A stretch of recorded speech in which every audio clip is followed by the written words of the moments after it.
Hello, in this video we're going to be multiplying and dividing integers. So the objective here is to multiply and divide integers using the column method for multiplication and the bus stop method for division. So here's an example. So we have 384 times 7. So I'm going to write 384 and a 7 and a times sign here. So I'm going to do 4 times 7, which is 28. So 8 goes here, carry the 2. 8 times 7, that's 56, plus the 2, that's going to be 58. Carry the 5.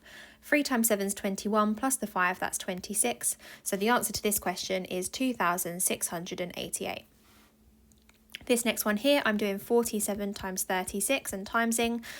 So 7 times 6 is 42, so write down the 2, carry the 4. 4 times 6, that's 24, but plus the 4, that's 28. And then I put a placeholder of a 0 here. And then I do 3 times 7, which is 21, carry the 2. 4 times 3, which is 12, plus the 2, that's 14.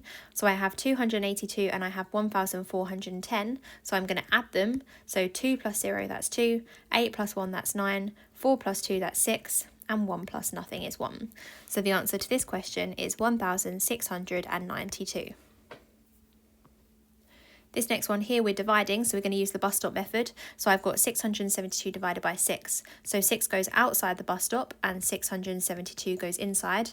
So 6 goes into 6 once, 6 goes into 7 once, remainder 1, and then 6 goes into 12 2 times. So the answer to this one is 112. This next one here, we're doing 12 and 984. So 12 goes into 9 0 times, remainder 9. 12 goes into 98 8 times, because 12 times 8 is 96, so there's a remainder of 2. And 12 goes into 24 twice. So the answer to this one is 82. Okay, so here are some quick fire practice questions on this topic. Pause the video, have a go at these, and I'll reveal the answers in a moment.